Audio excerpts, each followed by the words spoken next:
All right, give it to me. The following contains offensive language and spoilers. Listener discretion is advised. The freaks come out at night. The freaks come out at night. The freaks come out. The freaks come out at night. Discos don't start till after dark. Or 8 till 12 till the party really starts. Yeah, I don't know. Something like that. I don't know the lyrics to it, but I know that the book, yeah. But see, the thing, welcome back to the Comic Book Bullies. We're gonna do this over. We're gonna edit in post. But anyway, welcome back to the Comic Book Bullies Nursery. Your host Leroy, aka If I Had a Nickel for Every Time the President Destroyed the White House in 2025, with my co-host. Yeah. This is Eli, aka Pumpkin Spice Delight. There you go. That is definitely a pimp name. So yeah. Also with our lovely co-host, we have to give a shout out for, otherwise, we won't be here. The AI. The illustrious AI. The illustrious AI. Because eventually they're gonna replace us as this podcast. They're machine learning right now. So next time you come in this podcast, it won't even be us, just video AI, just monitor. All hail the Doombots. All hail the Doombot. All right. Also, we got another listener. Who is this? So here. Jake. What's up? The hell you doing, Jake? What is this? Where's he on? Yeah, he's on another. Is he on? No, yeah. What up, Jake? You want your channel got banned or something? What the hell going on? Yeah. you show feet on your channel or some shit they banned you? What? His spine. Yeah. Did his OnlyFans that kid? That was my first thought, Jake. That was my first thought to say, but I didn't say it. Yeah. It's like he read my mind. Account got flagged. Oh well, okay, it's too spicy. You had to make up a new account. Yeah. That's what it is. I don't know what you're doing on your regular account, Eli. Yeah.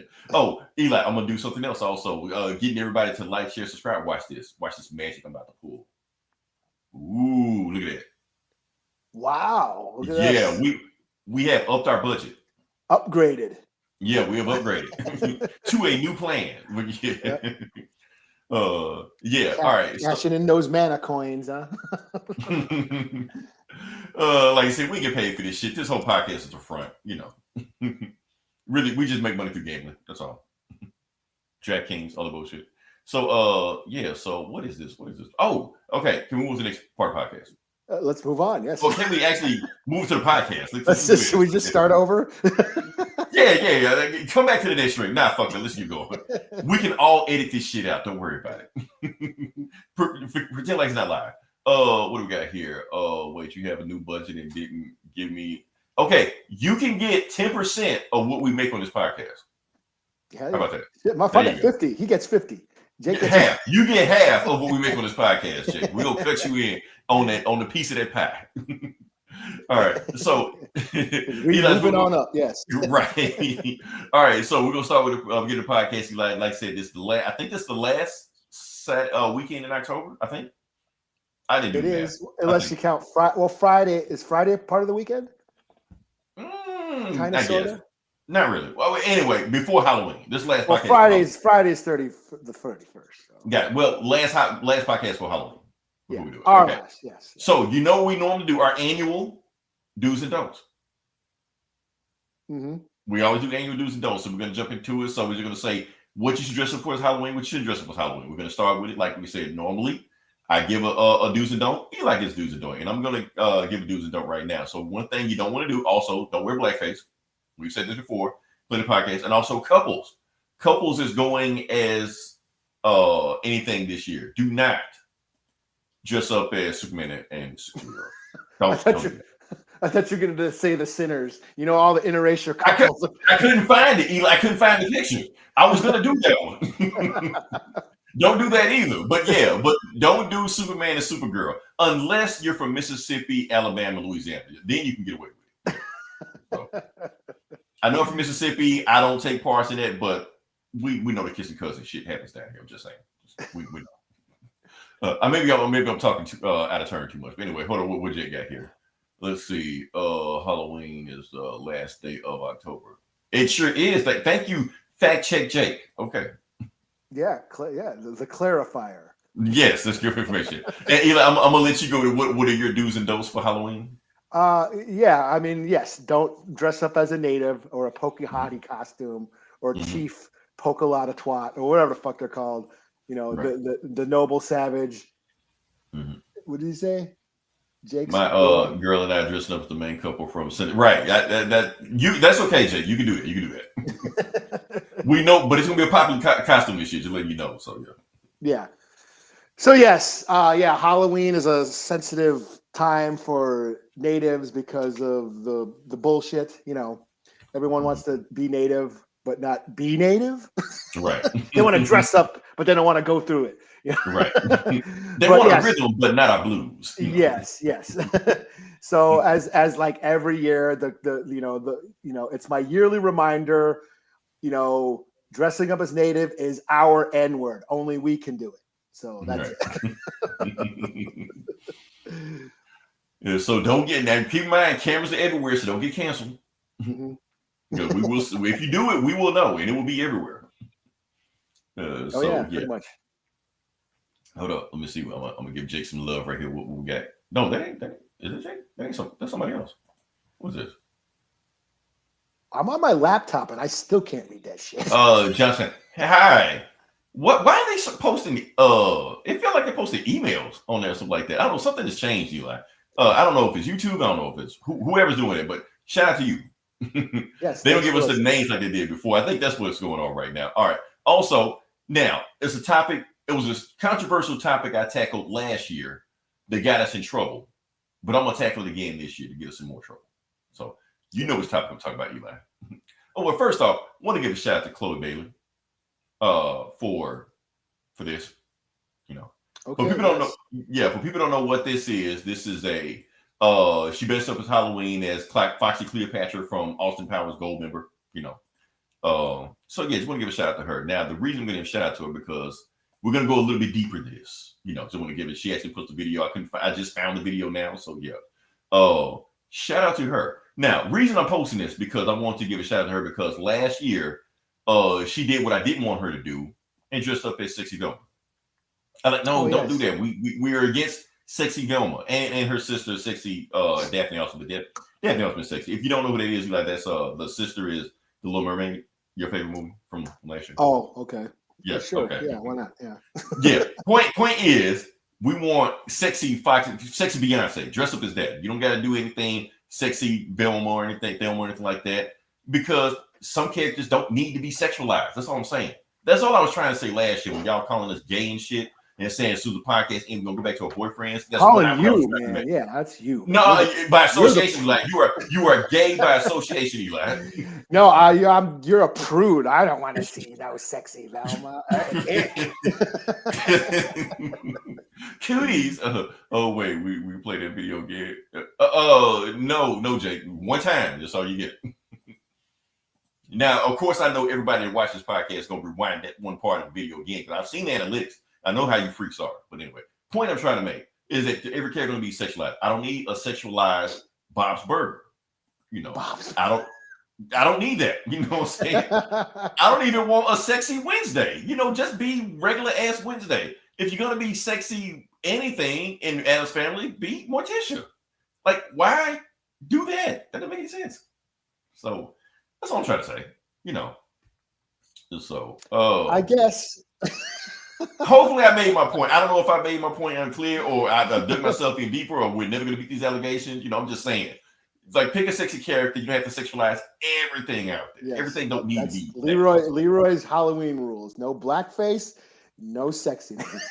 I didn't say okay.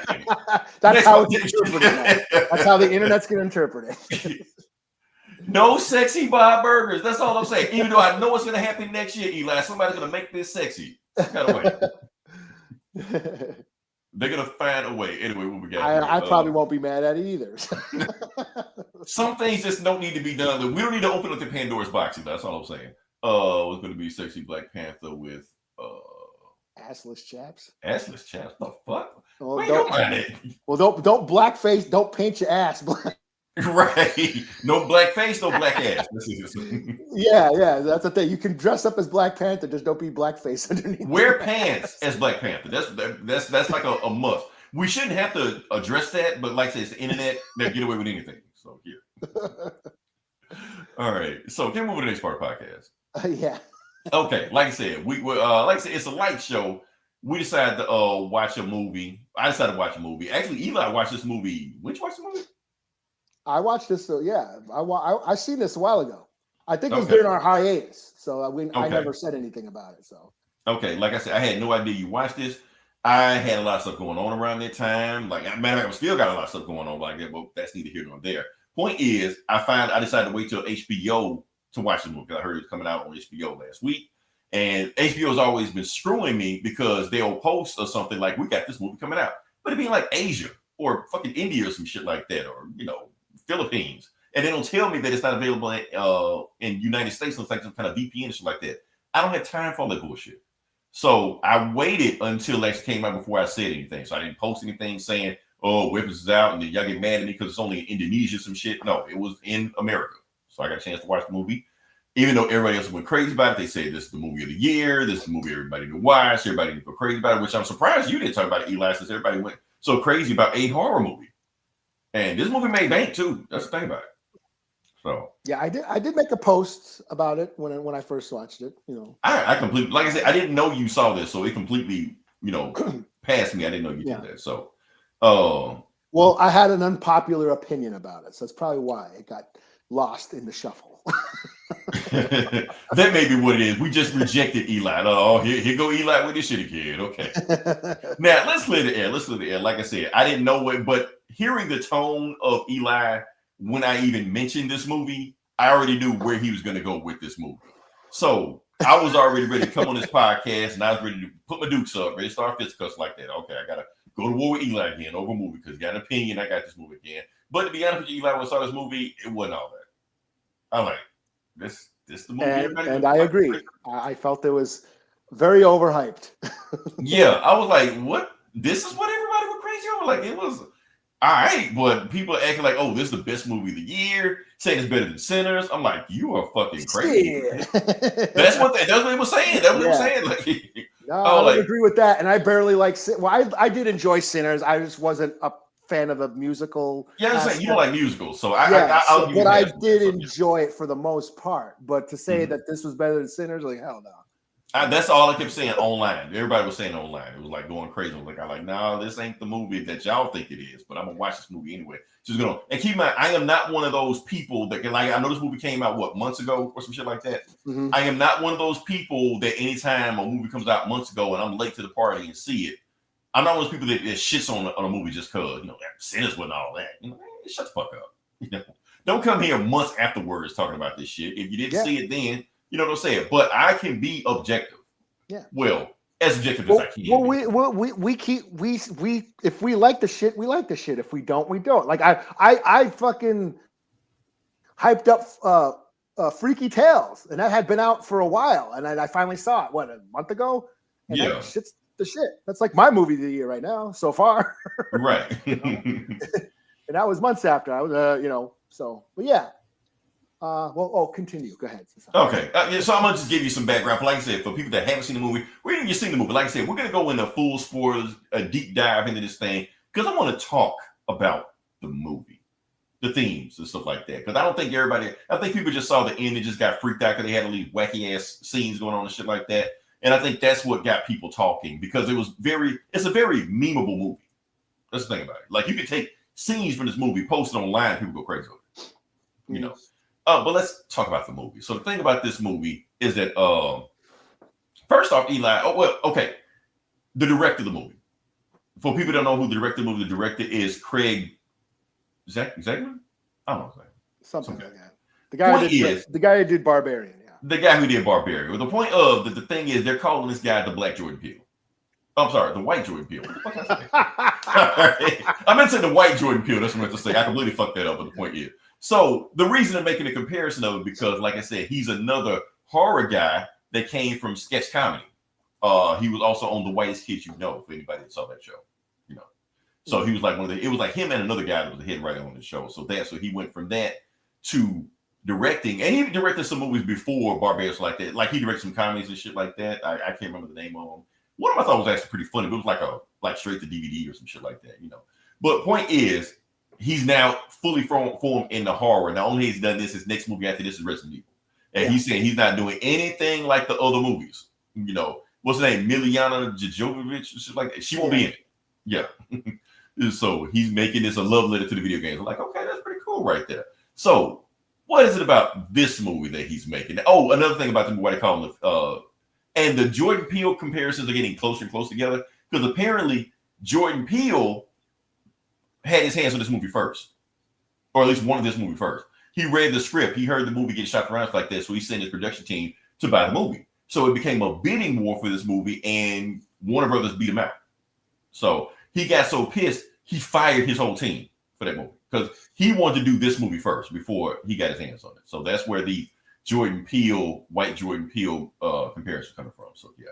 So think about this movie. What do I think about this movie? Now the thing about this movie, we got to talk about, like, we want to say it's a horror movie, Eli, right? But the thing about this movie is that we can compare these two again, Jordan Peele, white Jordan Peele, stuff like that. When you see a Jordan Peele movie, a lot of times you can't tell that there was a comedian, you know, making that movie. Like sometimes you can, but the most times you can't. Like this is a straight up horror guy, and you're surprised like how the horror guy make this. Meanwhile, this guy, when you're watching his horror movies, you know full well a comedian wrote this shit. You saw it in Barbarian. You see it in this. A lot of times people, like when I watch a movie, I don't know if I'm supposed to be scared or laugh my ass off at it. This is a horror comedy.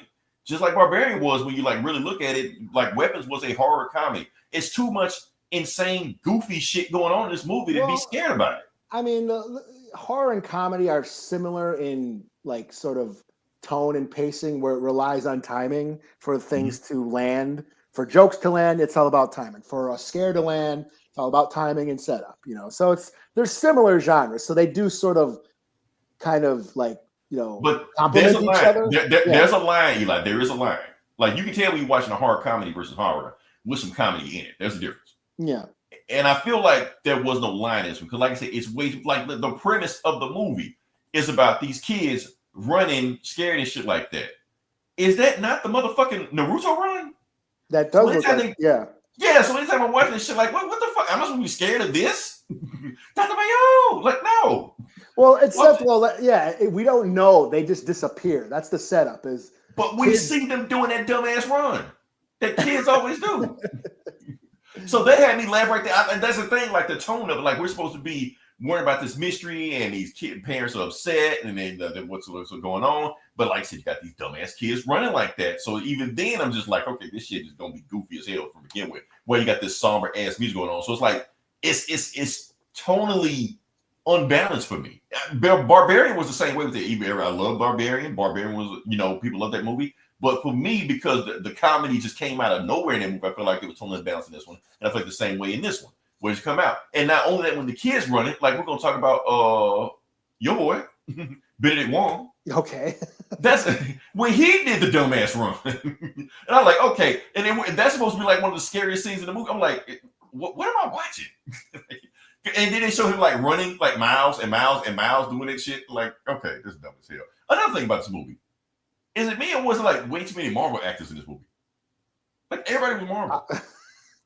It kind of took me out of it. I think if you want a job acting, you have to be in a Marvel movie. You got to be. I get it. You got to be in a Marvel movie to be like. You got to make that stop to get anywhere like that. But there's way too many Marvel movies. So but Marvel had a monopoly on everything for years. So.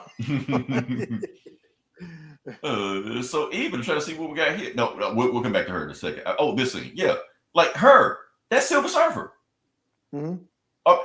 Female Silver Surfer, Shalabal, or if you will. So yeah, but like I said, you got all these Marvel people in this movie, so it kind of, I don't know if that was done on purpose, but it kind of took me out of it. Yeah, like, Josh Brolin was in it. Thanos was in it. And matter of fact, he replaced an actor. He was the main actor in the movie. The actor he replaced was, take a guess, like who he replaced.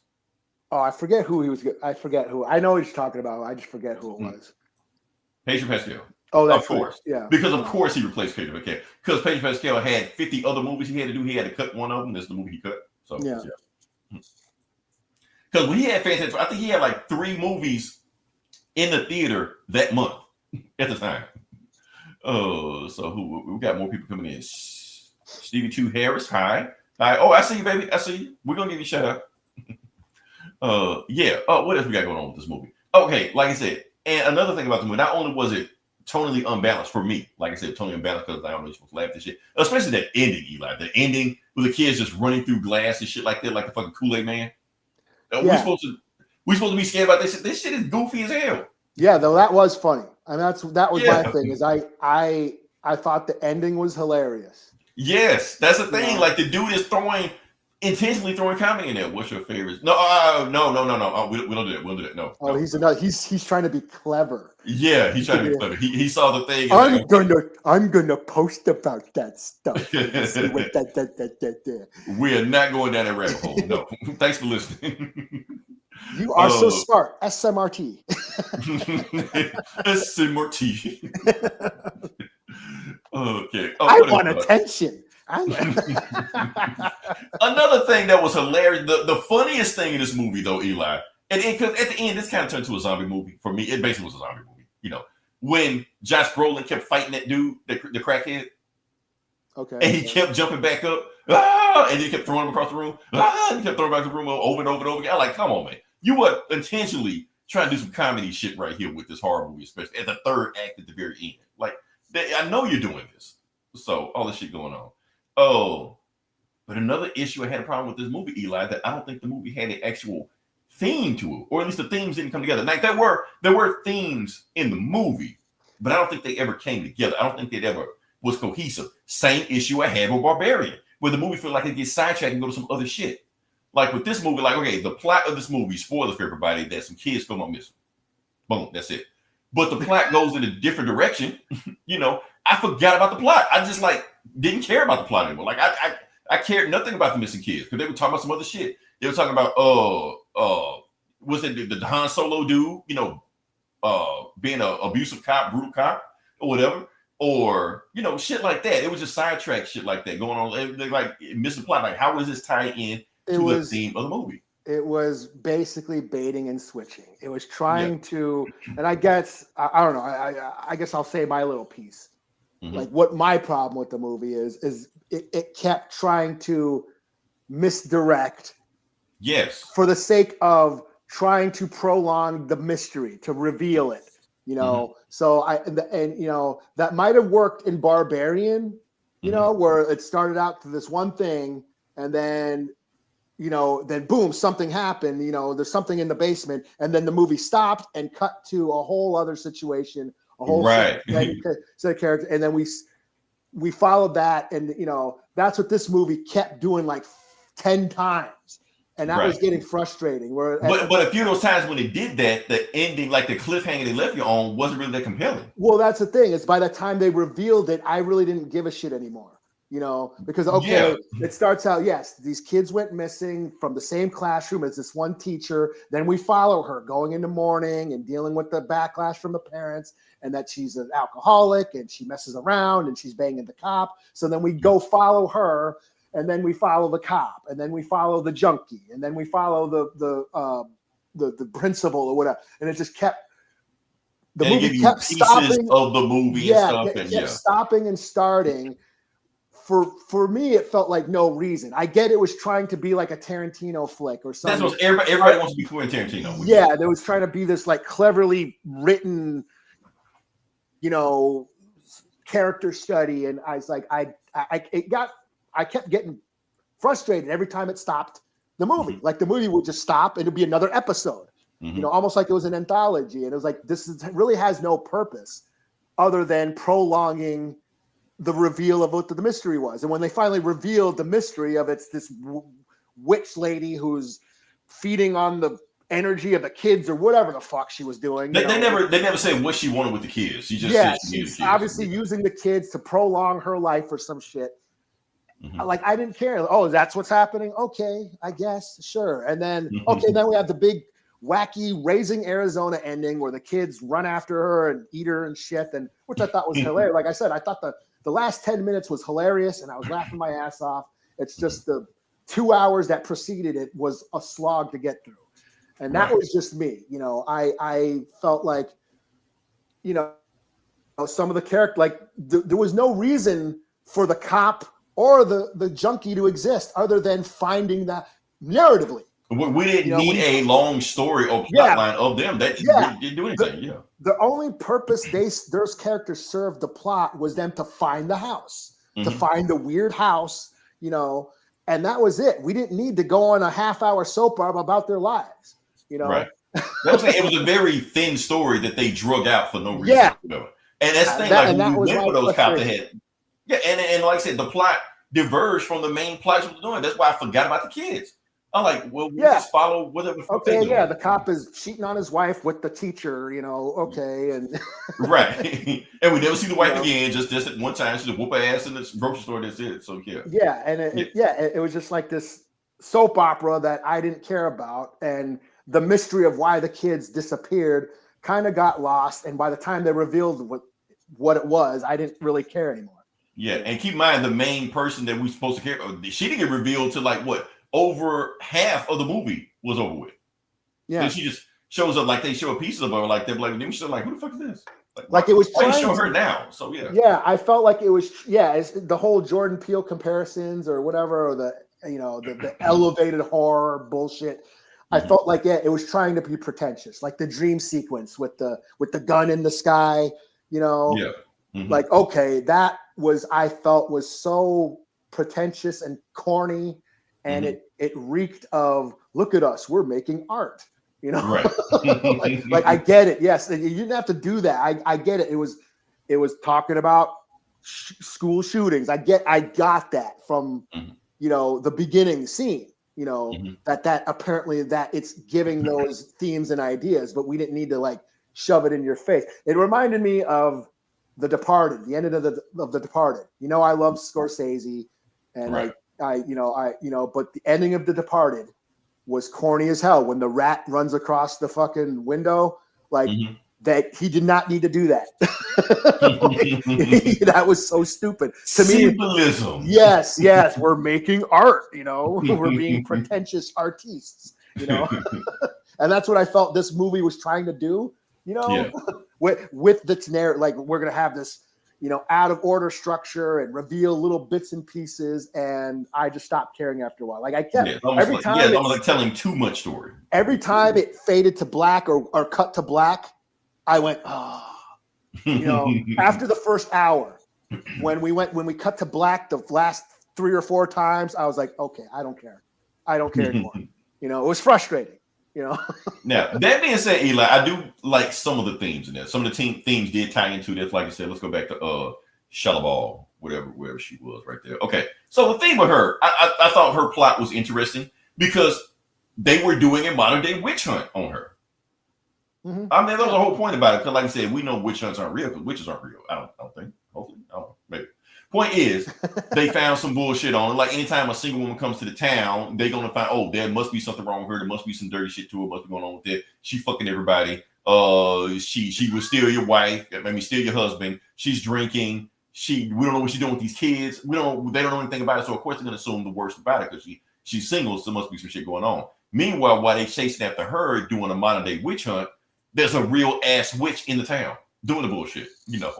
It's all misdirection. I thought that was tied to so that plot tied into the overall theme of it. Everybody else, I don't know. I mean, I'll give Josh Brolin a slide, but like I said, everybody else in the story, the crackhead and all the shit like that, why? They just dragging the story. It was just comic relief, and there was some funny scenes, but it didn't go anywhere. It was just like we were just following their lives, right? And it really had nothing to do with the story other than they needed to be at that location. Right. The purpose of those characters were for them to show up at that house. I mean, Frank, she was fucking everybody. I'm just saying that's what the movie was. Yeah. But I give that's what I'm trying to say. Like the movie is called Weapons. What is the weapons about? I get it that the kids were being weaponized. I get that fear was being weaponized against Shellaball, whatever her name was in the movie. But who else was being weaponized in the movie? Now you could say like the Han Solo character. He was in Marvel too. He was an Ironheart. Like I said, everybody was in Marvel in this shit. Like point was like you could say that he has an addiction problem. but I don't know how that ties to the overall story. Like I said, he was great. The witch, she had to feed off of life force or whatever. She needed whatever it was. She was energy, the life energy of people or whatever that was, you know. Right. You know, so in a sense, she was addicted to that. But so I guess we're going. Was it addicted? I'm saying I want to go there deep. I want to go there. But was do we need to? I think we do because people are saying it's the greatest movie ever made, Eli. So I'm trying to figure out what they're saying. Because they're trying to go deep. Like, oh, this is deep, and then they jump in, and it's a fucking puddle. And it ain't that deep. It ain't that deep. It ain't that deep, son. Yeah.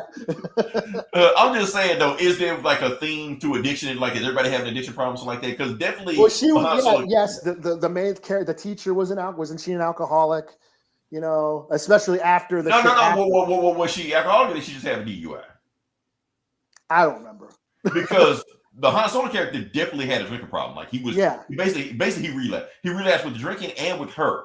Because soon he got the text from her, he was like, "Oh shit!" Like he know what he was going to do when it happened. You know. Yeah, and like I guess it's all control. There you go. Control. We cracked the code. Control. I'm saying that was the whole point of the movie, controlling others. That's the thing. Kids, programming, things, I guess. I don't know, whatever. But yeah, like I said, this whole thing was a comedy for me. That's what I thought. So people want to act like this movie was scary like that. There's just a bunch of goofy shit going around that I know that's going to be in on TikTok, but I'm pretty sure they just flood the shit on TikTok, and that's what's just jumping off on right now. I think the most effective scene for me, like if it dipped into horror or any sort of tension or terror, was when she was in her car sleeping or whatever, and then the lady came out and cut her hair. You didn't know what the fuck was happening. Like, right. What the fuck? That was like the most oh shit for me. That the most intense this movie got. And plus, didn't she go to their car because she had a dream like the witch was in her bed or something? Something like that. Like it was like that was like the most effective part of this movie. But then, like I said, once it stopped a certain character's story and started another one, it lost the tension for me.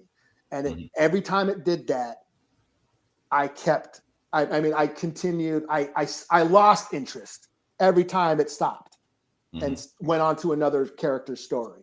So as far as like intensity or like terror or horror, the horror element, you know, there really wasn't, you know, intense. Like when I compare it to Barbarian, because like I said, Barbarian, it worked in Barbarian because that was the same thing. It was a bait and switch. You're following this story, this like for half the movie, you're wondering what this guy in this house is going to do, you know, and then when you get this what the fuck moment, and then it stops, and then it goes and tells you what's going to happen. But at the same time, that was a great cliffhanger also. Yeah, because really fucked us up. So yeah, because there was this intensity, like you didn't know what this guy was going to do to her. You know what I mean? And we didn't even know who the villain was the whole time. We looking at Pennywise the whole time. Yeah, like, something was up with him. Something's got to be something's up. What? And it was nothing. That was a bait and switch right there. He did that on purpose. Yeah, because we know we're going to be looking at him. So he was doing the same thing in this movie. I mean, it's the same situation. They just kept stopping the movie to distract us, and you know, just to delay the answer. You know what I mean? Right. You know, which okay, if you're going to do that's fine, but not 2 hours. This movie was over 2 hours, man. Yes, well, for a thin ass plot like that they were just stretching out for no reason. Yeah. Now, I will say this: like, did you see The Shining? Shout out. The Shining shout out. Yeah. They did like a Shining reference. Maybe I'm not remembering. Come on. Why don't you tell me? Yeah, hand over your car, Eli. Hand over your car. Okay. I checked out, you know. I'll let you slide on that. I'll give you past that. I'll say at the end when the kids, when the parents were chasing that boy and then they bust through the window, bust through the door. I thought for sure one of them was going to say, here's. And it was obviously the same thing, but the point I thought they were going to say, here's Johnny. Like, I got total Raising Arizona from that shit. When the kids. It was all in there. I guarantee you that they threw that shit in there too. Like Naruto, Shining, Raising Arizona. This dude has a lot of shit in his head. So, stop, go like Scorsese. Well, yeah. Well, the other thing is Scorsese's movies aren't, you know, like, you know, they're usually biopics, and they're telling a broader story. Where this was just like, what's the mystery of why these kids are missing? Mm-hmm. You know, and it delayed it. It kept stalling the answer. You know. Yeah, so and then they want to do a prequel movie with the witch. We don't need that. I don't really care what she was doing. We don't need that. We're good. She's a witch, came to town, want to eat kids, or maybe I don't know. They didn't explain it. I don't care. I'm pretty sure it's what she was doing. Yeah, but yeah, she got powers and shit. Probably the voice crazy at the end. So yeah, I think they should have brought those answers in like at least 20 minutes earlier.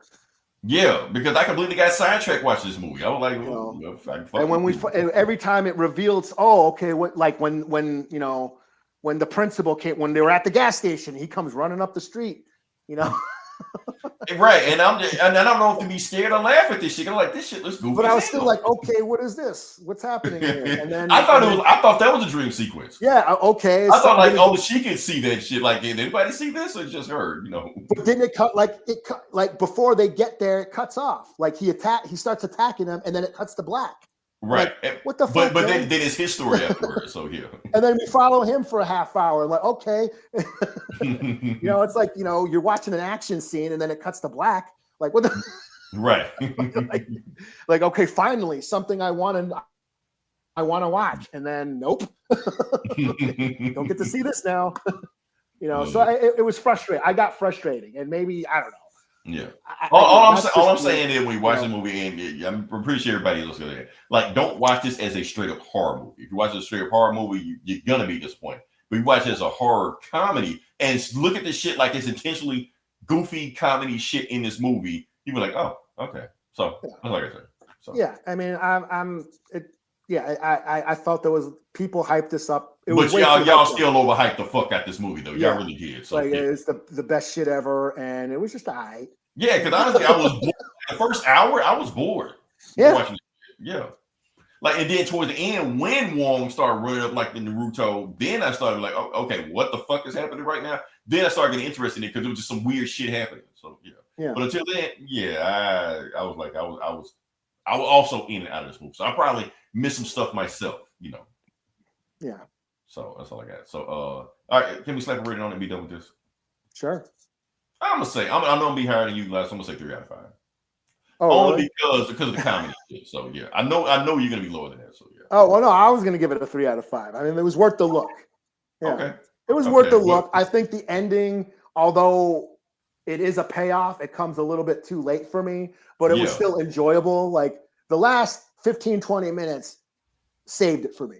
Yeah. Like the zombie fighting the house and stuff, and the parents, the zombies and shit. So yeah. Like when, like I said, the movie becomes a zombie movie at the end of the movie. So yeah. Yeah, I just needed more of that. Right. I just did. I don't know. Waiting for the ending was a bit too much for me. But when the ending did hit, I was thoroughly entertained and thought it was funny, and yeah. So yeah, I'll give it a 3 out of 5. It was just okay, Okay, so that's a race. Eli, I thought for sure we were gonna have fisticuffs on this podcast until I saw the movie, and I was like, oh, Eli was right. Okay. All right, can we move to the next part of the podcast? Sure. All right, yeah, you're up. Okay. Am I? So okay. Yeah, we're gonna talk about our monthly tradition, Eli's Halloween Hootenanny.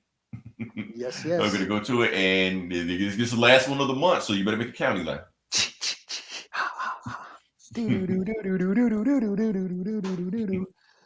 Yes, this every Halloween, because I'm the horror fan or the resident horror guy up in this mug. I do something to celebrate the Halloween season, celebrate something in horror.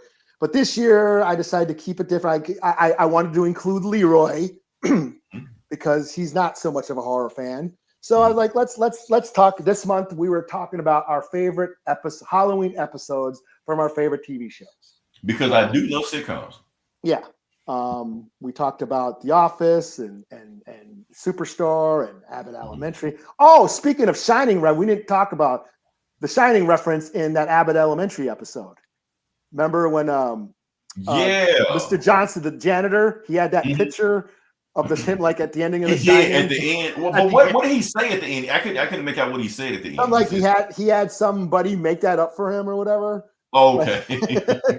He like photoshopped it for him or whatever. But I forgot to mention that on the Abbott Elementary episode. But no, this of course the honorable mention. You know, we're going to shout out to the Simpsons. Simpsons had some great Halloween. Their Treehouse of Horror episodes are classic. Did they start it? Because I don't really remember Halloween episodes before Simpson on TV show. Maybe, or Roseanne. Roseanne did them too back then. Yeah, but Roseanne came after the Simpsons. The Simpsons like early 90s.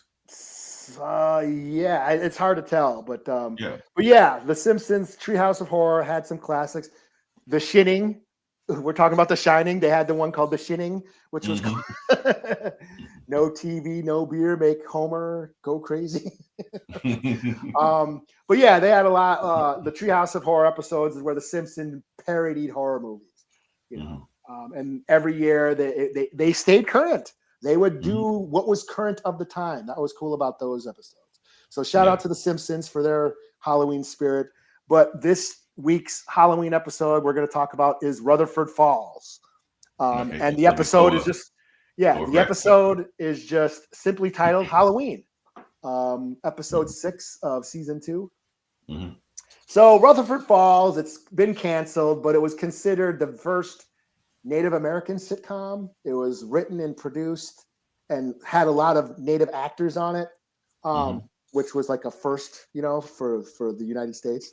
And it only lasted 2 seasons. It was only on Peacock. It got canceled. And I get it. It was a hard sell. The show is about museum workers, you know. It's about a guy who has a museum and his friend is a museum worker, and the show talks about them trying to get funding for museums and dealing with the politics. It deals particularly tribal politics on the reservation. It dealt with a lot of those sort of ideas.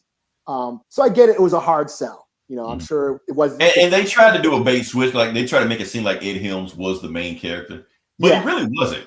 No, he was basically the sidekick. It was like it was just to trick you into watching the show, but it really ain't about him. But it was written by Nate. It was the creator was a native. I forget her, Sierra. I forget, but she worked on Superstore too. I mentioned that. Anyways, they have a Halloween episode where they just go to a Halloween party. And it's on the res. It's a reservation Halloween party. It does bring up the issues of cultural appropriation and people dressing up in Native costumes. And she makes the references like, I hate Halloween, you know, because of the cultural appropriation. And she hates, you know, would she say, I always end up going into a bar and getting into a fight because I rip off a headdress off of somebody or something like that. But her boyfriend, played by Dallas Goldtooth, shout out to Dallas Goldtooth, he's her boyfriend and he loves Halloween, you know. So like they you know, there's that both sides. We get the both perspectives, you know, the 2 different perspectives. But they go to a Halloween party. Of course, there's drama going on. All the girls are after him, you know, trying to hit on her boyfriend, and then he's jealous of her ex. So, which I thought was hilarious. When, of course, this is like I said, it goes to the Native perspective. When 2 different tribes hang out with each other, there's a lot of teasing. There's a lot of I knew there was some inside base right there when they was making fun of each other. That scene where where her boyfriend and her ex are talking to each other, and they're you know, they're trying to one up each other tribally, you know. Like we're the best fire keepers, or we killed Custer. Like we don't need a fire log. All that shit. That totally reminded me of my cousins when we would be around other tribes and they would be drunk and start talking shit to each other, and sometimes shit would happen and sometimes we'd laugh it off. But yeah, there's a lot of sort of teasing, you know, between tribes, you know, we tease each other, you know, a lot of it's just good fun. But yeah, sometimes people will throw down when they're that stupid and snaking out and shit. So I thought that was funny. Of course, she gets into a fight she gets her ass beat But now that was interesting about me because I get to talk about some of this podcast I never got a chance to talk about, but I can talk about it now because she brought up the Bechdel test. Oh yeah. Yeah, I was like, damn, okay, that got me right there. But of course, most people don't know what that is. And most people don't know what the Bechdel test is. Some people know what it is. It's basically like in literature or in media or anything like that. The Bechdel test is whether or not two women can have a conversation where they're not talking about a man. And they pretty much put, and there's like a website up right now that puts like every TV show or movie up to it, like, does it pass the Bechdel test? Most fail. Most fail. Most women can't have a conversation without talking about a man. So yeah. And of course, this episode is about the whole thing. They literally whoop her ass over a man. So yeah. She says, "Hey, come on, this is anti-feminist." Right. She didn't know one was an MMA fighter. So yeah. She's ranked. Yeah. And then Bobby, the little assistant, is calling Terry. What's her face is about to get into a res fight. Tell her don't go to the ground. Like, yeah. And then Terry, of course, the main character, Terry, he's the chairman of the casino. There's a little side plot of him and his wife trying to find their son who's going out with. During this season, there's like she's like a MAGA native. She's like, wow, they're going there. Okay. Yeah, she's like a conservative native woman, and she's running for mayor. So they're trying to run Bobby, that assistant, the trans assistant that they have, who's dressed up in the penny or whatever. Oh no, he's dressed up as Kim Kardashian or whatever at the gala or something. Yeah, they called him something else. I can't remember what they called him, but yeah. Oh, the Dementor. What are you supposed to be? The mentor. Yeah, that's what. Yeah. But anyway, he's running for mayor, or they're running for mayor. But that's like the plot of the season. But anyways, in this episode, they're like Terry's son and her daughter are like running around like a Romeo and Juliet type. Yeah, and they catch them spray painting colonizer on that town statue. Right. So they were mad about the greedy at first, and they saw it. They were like, "If you're gonna get in trouble, okay, we'll break the law. We'll let you slide with that." Yeah. So it does go into a lot of like native issues and the native perspective, which I appreciated. Which is like, of course, like I said, this was like the first Native American sitcom. And it was funny. I enjoy. I actually watch it a lot. I'll throw it on whenever, just to have it on in the background and just to see my people on TV. Because it's very rare. So yeah, like I said, Rutherford Falls, check it out. It's on Peacock. If you want to check out if you liked Reservation Dogs, and I know a lot of people did, if you like that, I urge everybody to check out Rutherford Falls on Peacock. It's really funny, and it really goes into the Native American experience. So yeah, nice. So give that a look, and Merry Halloween, motherfuckers. All right. So that closes that out. Till next year. Till next year. All right. So I kind of enjoyed it this year. It wasn't just me lecturing people. I'm gonna have to find a way to include you. Well, Eli, have you been paying attention that every main topic has been a Halloween horror movie, TV show? Kind of, yeah. Think about it. Yeah, that's done on purpose. I think that's one accident. But no, I gotta incorporate you in. I gotta make horror accessible to Leroy. Yeah, well, I was trying to incorporate you. That's what I'm saying. That's why I did the horror stuff. So yeah. All right. So anyway, we're moving to the Vidja game section. Okay. This is where I just talk. Just want to talk. First thing we're talking about is Halo. Eli, okay. Did you watch the trailer section? I did not. Okay. Sorry. I didn't think you did. Based on it, that doesn't really matter. Point is, what I want to talk about is that for those who don't know, Halo is coming to PlayStation. No shit. Yeah. So Halo's playing PlayStation. They're doing like another remake. They had one remake. Pigs must have learned how to fly, huh? Yeah. So now when we talk about it, we got Gears of War on PlayStation, Forza Horizon on PlayStation, and now you have Halo on PlayStation. So yeah. So GameStop put out an official release that the console war is over. Like this came from GameStop's website. They said it's over. No more fighting over it. It's done because it doesn't matter. You can play anything everywhere, so it doesn't even fucking matter. So yeah. That being said, the White House made a response to that. Are you ready for it, Eli? Oh shit! I could use a good laugh. Yeah. This is from the official website. Trump as Master Chief. Why? I don't know. I don't know why they did that, but they just did that. So yeah, shout out to not a shout out to them. What am I shout out to? Yeah. Do the presidents ever play online gaming? Has everybody ever played a president in online gaming? Well, remember Trump, the White House posted Trump to Superman earlier this month. So they just do shit. But obviously that'd be kind of funny if you're like gaming, you're on like an online game. Well, okay, not a president, but Bernie Sanders had a Twitch stream. Okay, yeah. And he would like promote it when he was running his campaign. He would like, "Hey, check out my Twitch stream. I'm over here." But was he actually playing? Like, was anybody playing Call of Duty with Bernie Sanders? No, he was actually just doing campaign speeches. But it's just interesting. He had a Twitch stream. That's all. Saying, that's kind of funny. You can punk a politician while. Wait. I think AOC played a game one time. Okay, yeah. She got a Twitch channel too. Also, now I'm pretty sure she played something. But she's a gamer. Not like hardcore shit like that. Like she don't know glitches and shit like that or go to tournaments and stuff like that. But I think she will pop in a game every now and then on Twitch stream and just like talk to people and stuff like that. I think she does. Yeah. Somebody make that a movie. Make a movie about a president that is a gamer and goes online gaming and people fucking talk shit. We cap right there. We cap right there. That's us. Oh yeah, there Jordan we go. Peele's not getting that movie. White Jordan Peele's not getting that movie. We're getting that movie. We're making that. We put the bid word in right now. Y'all pay us for the rights. How about that? It's okay. Oh shit. All right. Oh, we're still in the video game section. Okay. Let me get set up. I think I'm done with that. Yeah, I'm done with that. Okay. So now, next thing also we're going to talk about is we're going to do a review because I actually played a game this weekend. Not only did I play a game, Fat T played this game also. So Fat T's listening to you. Shout out to you. Oh yeah, I'm sure. Yeah, he will be. If he's not listening now, he'll catch it later on. So. Yeah, he'll catch. Shout out to Fat T. Yeah. And yes, and no, T. I have not played the game yet. He downloaded it on my Xbox. Even though he downloaded on your Xbox. So yeah. So the game we're talking about is Ninja Gaiden. Oh, shit, that makes it. Okay. Ninja Gaiden 4.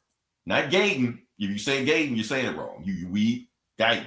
That's how it's also meant to. So Ninja Gaiden 4. Now pretty much we've been talking about Ninja Gaiden like every week on this podcast for some odd ass reason. Because sometimes they make a game that pisses me off, or sometimes they make a game that I kind of like. Like I said, the series is one of my favorite series of all time. They are fun. Yeah. Yeah, because I'm always talking about it. So let me see if I can throw this on here. I hope I don't destroy the stream. We don't see. Hey, we did it. Cool. Look at that. Okay. Ooh, look at you. Yeah. Man, that must have been a pain in the ass, huh? Yeah, it took a while. Like, not only this, like I said, I streamed it on a Mac. I'm playing this whole thing on a Mac. So yeah, but to my Twitch stream. So the point is, when I'm talking about this game, okay, so I played Ninja Gaiden 4, and I'm gonna give you my honest opinion. I didn't beat it. Like I said, I didn't get that much time in the world to do all this stuff. But I'm gonna tell you what my first impressions of when I played about 2.5 hours of it. So yeah. So like I said, when I said that Ninja Gaiden 1 and 2 are my favorite games of all time, does this game match up to Ninja Gaiden 1 and 2? No. But is it one of the best action games I've played this decade? Yes, it does. Both things can be true. Because the thing is, there are some things I wish that it did that Ninja Gaiden didn't do. There are some things I think they surpassed the old games in this. Like I said, those games came out like 20 years ago. So it almost feels like, now first off, this game feels like a completely different dev team worked on it. Like, I don't feel like the same guys worked on it, which when I looked at the notes on it, it is the same thing as Platinum Games did this. For those who know who Platinum Games are, most of that team worked on the original Devil May Cry. Yeah. So this game, to me, feels almost more like a mixture of Devil May Cry and Ninja Gaiden. But it's got all kind of other elements in there also like that. You got some elements of God of War in there. You got some elements of Spider-Man in here. I feel some Sonic the Hedgehog in here. Which Platinum Games has always ripped off Sonic the Hedgehog for some reason. That's why I worked on to see if they did Sonic the Hedgehog, but they didn't. So that's my thing right there. So that jumping shit that. Oh, that's on here too. But it's been simplified. So it's not as much as it was in the old game, but it is here. So excuse me. So the game, you're playing as a new character. You're playing as a new character called Yokomo, not Ryu Hayabusa. Ryu Hayabusa is mentioned.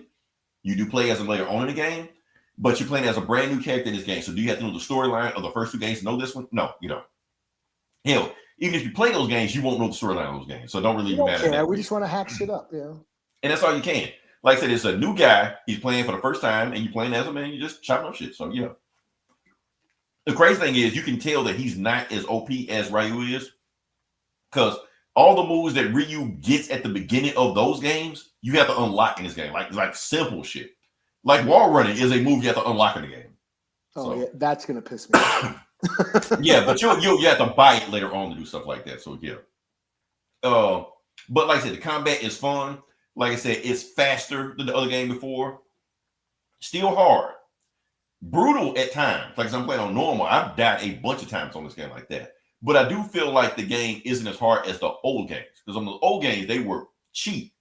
They bullshitted their way through things like that. They would just throw bullshit at you all the time, stuff like that. This one, nothing feels cheap. It feels like you can get past it if you can. What else I was gonna say about it? One of the things I do think that it's a little bit tougher to get into this game because you have to need a tutorial to learn how to play the move because you got stances and more moves at the beginning like this, so they changed up a little bit. Where for the other one, you could just pick it up and just play it because it was simpler to begin with. Did you just laser beam with your eyes or something? I don't think I did. Or was that a targeting system or something? I think they try to target me. I think that's what it was. So yeah. Okay. Yeah. So you got to learn different stances. So it's a little more complicated. You have to do a tutorial to get to it. The other game, they kind of just threw you into it and said, but the controls were simple enough. You could pick up the game, but it just got increasingly harder as it went along. This one, they throw so many moves at you. You got to know these moves, you know. So that's one thing about it. Did you just go into the Louvre? Yeah, I beat something, I think. I don't know what. Yeah. So that's my thing about the game. So yeah, I like I said, it's a bunch of stuff I like about the game because it's fast paced. The action is still there. You have to know how to play this game. It's definitely a learning curve to it. It's a ceiling to it. I suck at the game right now. I know I need to get better at it, but they throw a different shit at you. It ain't just enemies and shit like that all the time. You do like this rail, Sonic the Hedgehog, Ratchet and Clank type thing in there that's pretty fun in there. You know, they throw some other shit at you. And Ryu does show up later on in the game, which I've heard. And then when you get him, he's like OP as fuck, which I love it. So, but he's honestly, he's barely in the game from here. It's really about this new guy. So you just play the game for the first time, not know anything about the Ninja Gaiden before. This can be your first Ninja Gaiden game. You get into it. You might like this one better than the old ones because they don't have that bullshit like the other games did. But the bullshit was made those games fun, if that makes any sense. So yeah. So that's all. I'm not gonna give it a score because, like I said, it's more or less not really a review, but a first impressions. So yeah. Because I think the better I get at the game, the more I might like the game, or may hate the game. I don't know. We'll see. But right now, this is the most fun I've had on my Xbox in a while for Game Pass. Well, yeah, last one that came out, I was having fun until I couldn't get past that jump. Oh, that was the last one though. Yeah. So yeah, you played 2. 3 was the one before, and everybody hated 3. Everybody said 3 sucked. I played a little bit. I was like, I can't play this shit. So yeah. Yeah. So yeah, they are fun, and I've beaten the other games back in the day. You know. Yeah. But I put it like this, Eli. The wall running is way simpler on this game. Okay. Yeah, honestly, you kind of press a button and it just does it. It just does it. Yeah. That's what I'm saying. Like, oh man, y'all making this for Gen Z, man. Come on, give me that hard shit like we had back in the 2000s. You know, the shit that used to have you throwing the controller across the room and shit like that. Yeah, trying to be Mario, but sucking at being Mario. Right. Prince of Persia and all that shit. So yeah. Yeah. All right. Let me say good next part podcast. Sure. All right. Like I said, it's comic book bulls. We talk about comic books. We're gonna jump into it. Eli, I'm gonna let you go first because I know you got some stuff.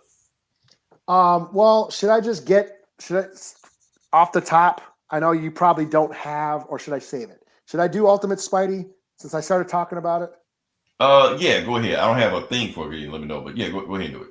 So yeah, Ultimate Spider-Man number, is it 22? That deep into it? Maybe, or 24. I can't remember.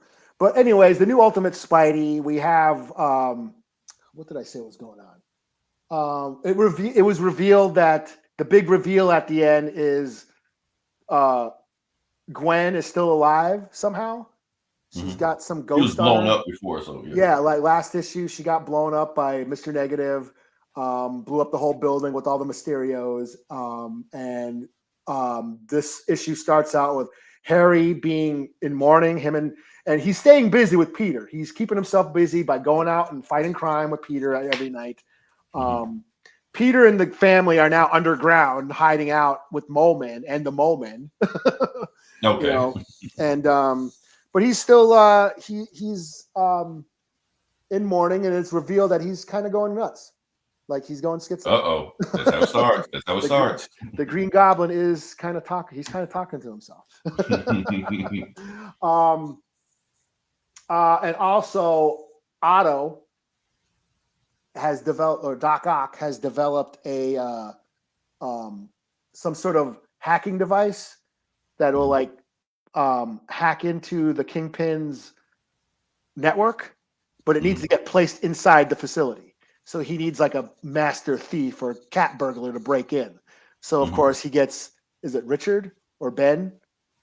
Peter's son, who's got the Venom suit or whatever, to go do that. And of course he gets, what's her face, Black Cat to help him. And what else happened? Wait, so are her and Richard cool again? Kind of, sort of. He kind of comes through and says, hey, I'm gonna go break into this facility and plant this device in there that's gonna basically wipe away everybody's data, including, you know, everybody's criminal records, including yours. You know, so you want to help me? Because I'm just gonna go do it. And she goes, oh sure, I guess I can go, because I was actually tracking Mr. Negative, and I followed him here. So so that's pretty much what happened. So yeah, like you said, this series is going to wrap up soon, and I think this is the final sort of setting up. We're setting up for the big finale. Things are being put into place for the big finale. Yeah, and of course, Ben and Jay Jonah are getting ready to release a bunch of footage and articles to reveal the conspiracy, the Maker's conspiracy, and all that shit. So yeah, like I said, right, the world doesn't know about the Maker. Yeah, or at least they don't know he's a piece of shit or whatever. So yeah. Yeah, so we're setting that up. So like I said, it's the final. We're getting ready for the big finale. So things are put into motion, being put into place. And yeah, so this is, you know, like I said, I've been on this series since the beginning. You know, it's still, you know, Hickman's still bringing it. I'll give it a 4 out of 5. So yeah. Cool. All right, before I get into my other book, I'm gonna do this book. I didn't talk about this book, but I'm gonna talk about this book now. The New History of the DC Universe. Now, the reason I want to talk about that, I think we're on issue 5 right now. For those of him, like I said, I'm not gonna do a deep dive in this one, but I've been reading this on DC Universe, the DC Universe app and shit like that. Very interesting. Like I said, if you don't know about DC lore and you want to do a deep dive into DC lore, but don't want to read like as many comics as, you know, I did, you know, you just read this shit and you from the beginning. It'll tell you pretty much from the beginning, from that hand thing, from now. So right now in issue 5, there was the New 52. So they've done all the way up to there. And basically, not only that, if like I said, if you don't know DC lore, you can read this and get like a cliff notes to it. They've also retconned a bunch of shit also. Like for instance, so everything that happened in DC Universe is kind of canon, but not canon. Like what's canon? There is the new like when did Justice League form? Is it the New 52 when they formed, or is it back in 1959 when the original comic came out when they formed? And the answer is neither. It was a comic Mark Waid wrote in the 2000s when they first formed. So there you go. And little shit like that they just kind of wrap up with stuff like that. So yeah, that's what's going on. So I haven't read this issue, but I read the other issues, so it's been very interesting. So yeah, that's all I got. I'm gonna throw it back to you. Oh, okay. Yeah. That was so you didn't review. So you're not. This isn't a review. This is just an ad, a commercial. Yeah, I don't want to just talk about it. Yeah. All right. Well, I guess I'll do Predator Kills the Marvel Universe number 3. Let's talk about it. Okay. Yeah, so this is the continuation of the Predator, this whole Predator crossover comics that's been going on. We've had Black Panther versus Predator, Spider-Man versus Predator, Wolverine versus Predator. And now Predator is killing the Marvel Universe. Kraven has joined the Predator clan and is helping them basically take Earth as the best hunting trophy of all time. You know, in order to get them, they need to kill all the heroes, which he's been helping them do. They've taken out the Fantastic Four. They've taken out the X-Men. They took out Captain America and Hawkeye and I believe Black Widow, which triggered the Hulk. And they said, we got to get rid of the Hulk. You know, he poses a threat. We need to get rid of him right away. So they did. Last issue, they set up a trap. They baited the Hulk, and this issue opens up with the Hulk going on a rampage. Chasing Kraven. Hulk stomps out a bunch of Yautja predators, kills them, you know, and which Kraven did predict he was going to do. You know, yeah, you can see right there, like the predators got their laser beams on them, you know, and you know they try shooting them with their plasma blasters, and it does nothing. He just goes in and just stomps. Oh yeah, there he is, ripping apart a bunch of predators. He fucks up a whole squad of predators. Yeah, and of course Kraven's like, keep doing do what you do. We knew this was going to happen. Keep following me. Oh, so he thunderclapped him. Yeah, so he goes and runs out. And Kraven is waiting for him with a vibranium Hulkbuster gamma energy to drain his gamma energy. Right. So he does. Hulk runs out, and Kraven's waiting for him, and he blasts him with the Hulkbuster gamma beam, which drains Hulk of his gamma. And so right away he turns back into Bruce Banner. Nice. You know, and Bruce Banner's like, "Oh, help!" And then Kraven just takes a fucking axe and kills Bruce Banner. So there you go. I guess the Green Door doesn't work in this universe, but I guess, yeah. Then we cut to Wolverine. Yeah, Wolverine shows up at the X Mansion and finds like fucking, you know, Charles Xavier on fire, rolling out the fucking on his wheelchair on fire. You know? Okay. And then what's his name? The main that son of that king, the Predator, who was like he had the missing arm and he was considered weak, and he went to go. He's the one who found the vibranium on Wakanda. Yep. He led that army to go get vibranium. Anyway, he's there and he fights Wolverine and he's blasting him with his, you know, plasma cannon. But then Nightcrawler comes out and saves Wolverine by bamfing him, by, you know, bamf, you know, portals him out of there. And then the rest of the army are on the moon waiting to attack, and they basically give the order like, okay, we need to you know, start your final attack.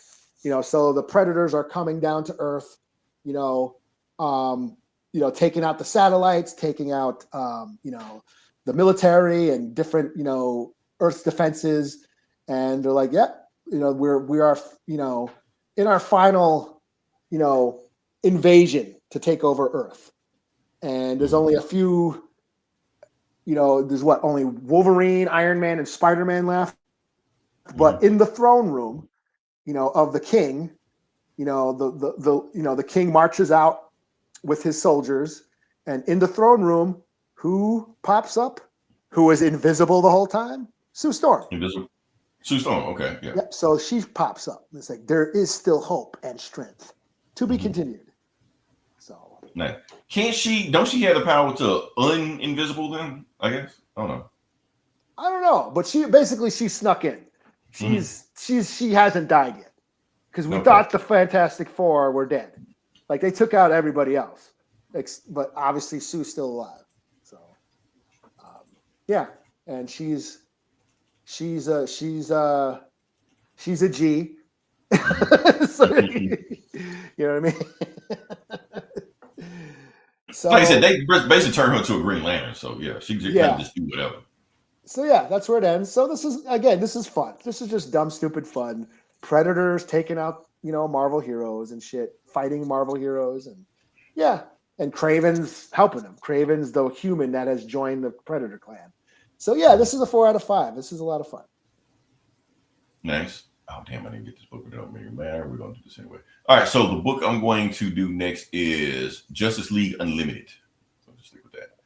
All right, so this is the book where we get introduced to the Terrific 10. Yeah. So Mr. Terrific has put a new team together because why not? So yeah.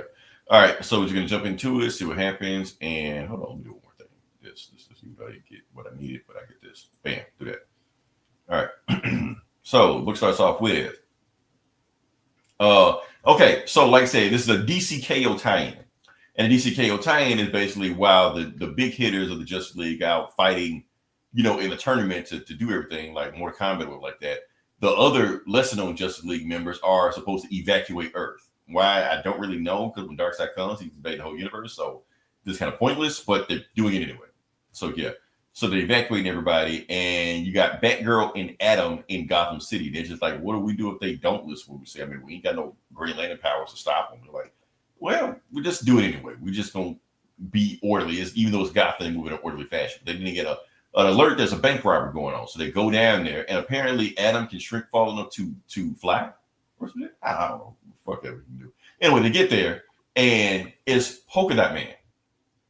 Polka Dot Man is robbing a bank even though the world's about to end. Like, why are you doing this? We're like, just cuz. So you're like, no, stay back. And yeah. So basically, they do a rock, paper, scissors to see who whoops his ass.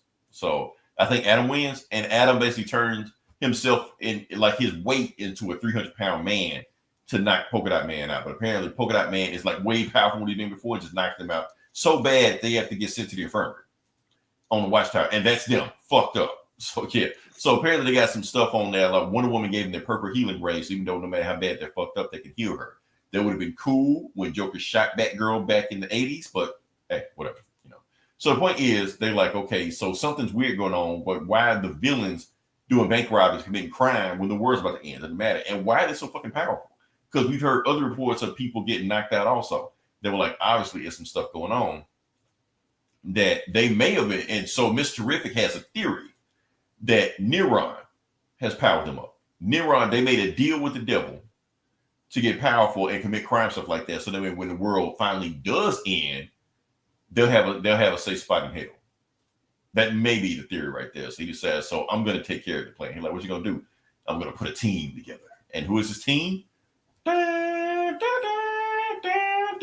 There are 9 people here plus him. That's 10. To terrific 10. Roll call. So we got Aquaman from the 90s. Power Girl from whenever, doesn't matter. Guy Gardner from the 90s. That's when he lost his Green Lantern power and became Warrior. Nobody read that run but me. I liked it. Superman from the 90s. When he was Electric Boogaloo Superman. Okay. Hawkman. Yeah. Hawkman from the 90s. Are you seeing a theme here? Okay. Batman Beyond. But it's not Terry McGinnis. It's Tim Drake. Oh, no shit. Yeah. He in one of the runs he became Batman Beyond. So Alan Scott from the Kingdom Come. Oh no, Kingdom Come version. Yeah, because they never named which one it was, but that's the Kingdom Come Green Lantern. Dr. Fate, but it's the Sophia Dr. Fate. I don't think that was the 90s. I think that was I don't know. And Owl Woman. I don't know what that is, just whatever. So anyway, that is his team. And he was like, okay, so we're here. So why should we team up with you? Why should we help you? He like, at first, what are he like? So basically, Mr. Terrific tells them what they are. So because they've been cut off from the multiverse. So they're not multiversal beings. They didn't come from the multiverse. What they are quantum ghosts, time variants. So apparently there's a weird reverberation going on in the world where they're basically like images of what these people either were or could be or never might be or some might be. Point is, if they ever fix the universe, they're not going to go back to the time. They're just going to just fade away into existence. They're going to just cease to exist. And the people that they're the part of, they'll never remember that we were here to begin with. So he was like, so Guy Gardner Warrior, he'll never know you were you. So if you basically, you might well just team up with me to do like this one last mission because I know you're all heroes and you want to do the right thing. So do this one mission with me. And that way, when we do set the timeline, y'all can, do what the fuck y'all want to do. So yeah. Some soap opera bullshit. Don't care. Move on to ends. What's the whole point? Point is, and this was a pretty cool scene also. Like I said, this is earlier Power Girl in the early 90s, shit like that. So she's basically, since she knows she's going to disappear when the mission's over with, she's recording a footage of herself trying to talk to her future self. She was like, look, I know you're angry. I know you said because you had all this loss and heartache. You lost 2 planets. You lost Krypton. You lost Earth 2. Don't carry that anger with you. Let people in. She's basically talking to herself. I thought that was pretty pretty poignant, So basically, what is Mr. Terrific does? So Mr. Terrific mission is he built a boom tune to a very specific location where we're going to go to and we're going to take care of people. And what location did the boom tune take them to? Hell. Yeah. Hell. Yeah, they're in hell. Yeah. To fight the devil. Because the devil is doing shit. So, yeah. Yeah, that's Rift Team. I don't think it's going to be a short I think it's just a short-lived team. They're just doing for like one and done type deal. But, hey, whatever. So they got to find something to do with these people. So, yeah. Overall, it's a filler book. It's very much filler. Like I said, it's a tie-in to the KO thing. So, but cool art. Mr. Riffy getting more shine. So can't be wrong with that. So 3.5 out of 5. So yeah. So 4 out of 5. That's the score. Oh no, 3.5 out of 5. Like I said, it's just a filler tie-in. Filler tie-in. So yeah, that's all I'm gonna do. So yeah. What you got next? I will do Ninja Turtles number 12. TMNT. Ninja Turtles. Okay. Go Ninja, go. So this is the last issue on the Jason Aaron run. Oh, but he's still on it. Okay. No, this is his last issue. And we're going into a new team next month. Oh, reason I'm saying because I thought he was already off the book. I didn't know he was still there. Oh no, this is the him and Juan Ferreira. That was the team that was on this run. Mm-hmm.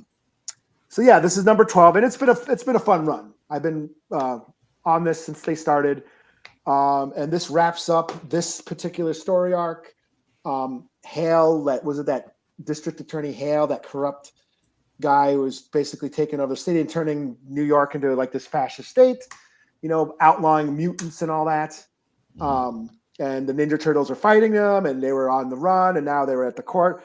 So this sets up the final battle. In the courtroom, Hale turned into this big, giant mutant monster that kept morphing into different things. Oh, yeah. Then we have, what's her name? Karai. Okay. Shredder's daughter. She's been fucking with magic and trying to raise motherfuckers from the dead. Nice.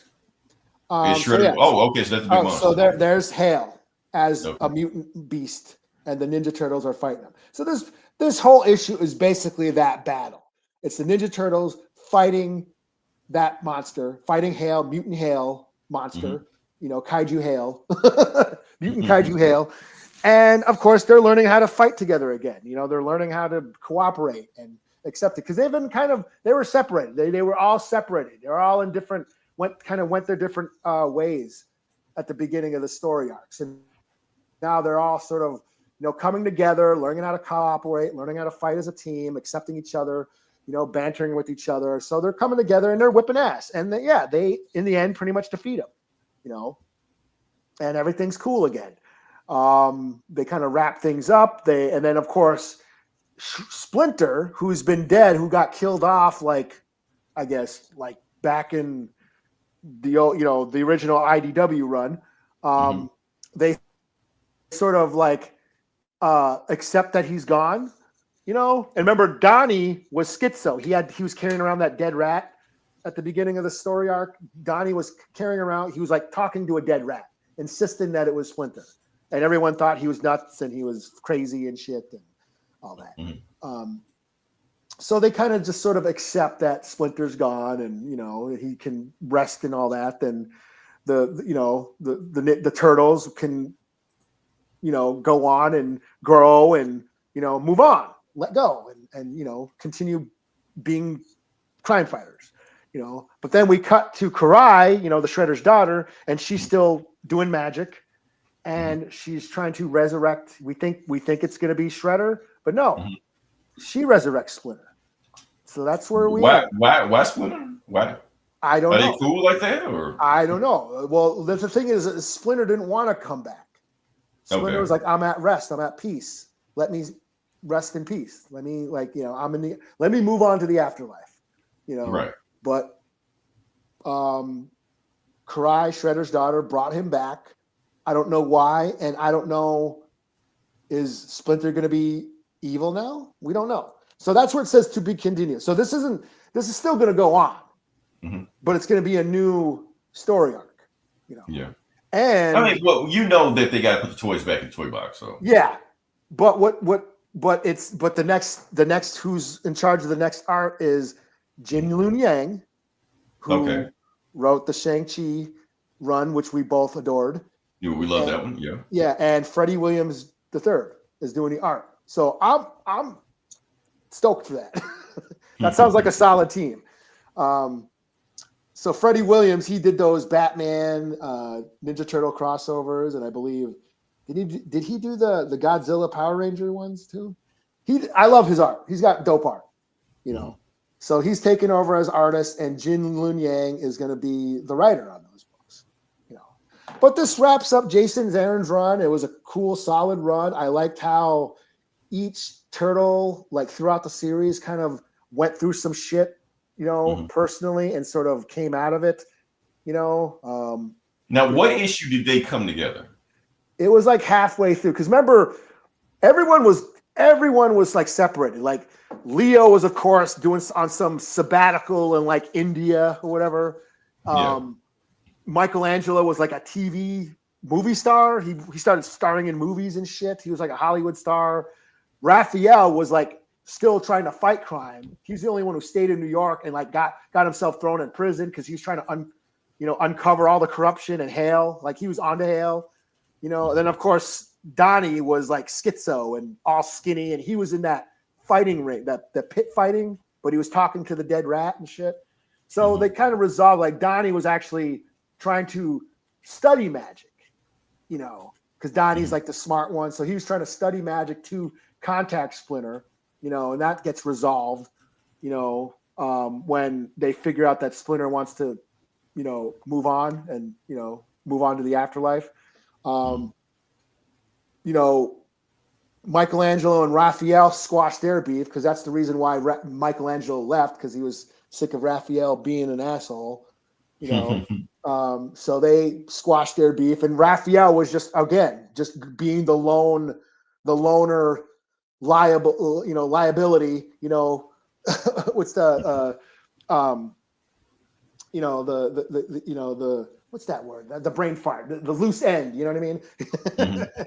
You know, kind of going off and doing his own thing. And then of course Leo accepts, you know, his leadership role again. So it's like we throughout the series, every turtle got their moment to sort of, you know, come to terms with who they are as an individual. And then he wrapped it up in this last issue where they all come together as a team again, you know, to defeat this corrupt asshole who turned into a monster. You know, symbolism. So yeah, this was cool. This is a 4 out of 5, and I'm, like I said, I look forward to the new run, the new team, this new arc. So yeah. Okay, cool. All right, so next book I'm going to do is Ultimates number, I think 18. Okay, 18. Yeah. Let me see, where is that bad boy? 17. My fault. 17 is where we are right now. Okay. All right. So boom. Oh, let's get that thing right there. Okay. So this is another Doom-centric book. Now, in the Ultimate Universe, Reed Richards is Doom. So that's the thing right. Yeah. So this is a story about him, and the whole time he's been trying to bring back the Fantastic Four because basically the Maker fucked him over, purposely killed the Fantastic Four, and turned him into Doom. Like all this shit was the Maker's plan, all according to design. So yeah. So that's basically what the story is going right now. So let's just go to it and see what we have. Well, let's boom do that. All right. So the book is sort of basically the same way that Dennis Camp did the last book. Each panel is a story. So there's 4 stories going at the same time. The top panel, second panel, third panel, fourth panel, and they're all telling a separate story going on right now. So part of it is basically how Reed Richards became, you know, the smartest man in the world. Another one is him trying, after what happened when he did, him trying to rebuild the Fantastic Four, and basically him telling Tony Stark he's quit the team. The reason he's quitting the team is because, like, who are we fighting? We're fighting the Maker. Who is the Maker? The Maker's Reed Richards. Who am I? Reed Richards. He's smarter than me. Everything I can think of, he's already thought of it. We can't beat this guy. I'm holding y'all back. And Tony's actually not even paying attention because he got that Morse engine. He's basically got a time machine in his chest that he's basically Dr. Manhattan now. He can see the past, present, future. He just like, Dim, we've already had this conversation, haven't we? Like months ago? Like, no, we're having it now. Oh, I thought we had this months ago. I told you I didn't give a shit. So yeah. So he don't even know where he is right now because he's his time all fucked up. So what Doom does is decides to use Miss America with America Chavez to build like a army of Fantastic Four. Give them all kind of crazy ass elemental powers and shit like that, but tells them all you can only be 4 at a time. Like you got to split up in 4 groups. Like why? Cause he just doesn't say why. They can't be the Fantastic 44. There you go. Yeah. Hey, Mr. Terrific did Terrific 10. Yeah, just keep the 4 going. So yeah. But nah, he just makes it so y'all gotta be separate. So yeah. And a bunch of them get killed just because they're just monsters and shit like that. Don't know what the fuck they're doing. He trains them. Some of them hold on. Remember the UFOs? Some of these people remind me of the UFOs, those the Hulk villains. Yeah. Some of them I think they threw a nod to the UFOs in here, which I think thought UFOs supposed to be like the evil Fantastic Four anyway. In there. So yeah. But yeah. That's what happened. Oh, and the maker, while he was torturing Reed Richards. So the thing is, the whole spaceship thing that happened with Reed Richards happened back in the 60s. Maker took him and tortured him for 60 years. And not only that, he cut off a piece of his brain. The piece of the brain that makes him feel anything. Like emotionally. Like he can't get emotional anything because Maker cut that shit out. So yeah. Because he's an asshole. So yeah. Meanwhile, the whole time, Dr. Doom was basically using rats to like recreate the Fantastic Four experiment. And he finally does. And what does he do with the rats? Oh. And he decided to call them the Fantastic Force. Because he finally let go of trying to rebuild the Fantastic Four. He realized what he had ain't going to go along. So the only way to really be with them is in death. That's it. So until then, he's just going to just have a new team to honor them and shit like that. And then he take the rats that have the powers of the Fantastic Four, he just set them free. 1 month remaining. So that is it. This was a filler, another filler. Yes. And like I said, we've already told this story format before, and he's redoing it again, but I feel like they don't have the same punch that they had the first time. So this is kind of him filling. And plus, they had a new, well, I ain't gonna say a new artist, but like a fill-in artist anyway. So yeah, it is what it is. So 3 out of 5, man. This is like maybe my least favorite book of this run so far. I've been like really enjoying this run so far, been keeping up with it, but this one didn't hit. I feel like we're retreading already just 17 issues in. So yeah. So what you got next? I have Skinbreaker number 2. You said Robert Kirkman does this, right? Kirkman, yes, Kirkman and David Finch on the art, and the art is fucking dope. Oh, I think this is my book of the week. Okay, I mean, with that team, it almost got to be. Yeah, I mean, I really liked. I reviewed the first issue, which I found really interesting. So, Skinbreaker introduces this sort of new world. It's like a tribe of orcs. Like it's a fantasy book. It's sword and sorcery type of shit, and it's like a tribe of orcs, and they're having issues with the chief. The chief is getting old. And they're like a warrior society where if you're considered weak, you need to, there's no use for you. It's a warrior code. And the chief is getting old. He has a young, I don't know if it's his son, but there is a more compassionate orc. I think his name is Anuk, and he kind of covers for the old chief. He considers the chief a mentor, and very wise, and kind of values the chief's knowledge that he's an elder and he lived a long time. Therefore, he has this, all this sage advice and knowledge, so that should be protected and honored, whereas all the other orcs are like, he's a weak old man. He needs to, die, and somebody else needs to be chief. And there's this one asshole orc that wants to be chief. But, the main character, Anuk, is like, okay, if that guy becomes chief, he's an idiot. He's going to run us into the ground, and we'll go, he's a moron. He shouldn't be chief because he's a brute. He's a bully. He's an idiot. So he ends up covering for the chief. He they go out on hunts, and he goes and kills the animal, but says the chief did it. Like he covers for him, So before they know that the bully orc is gonna try to basically usurp the throne. So they know that's coming.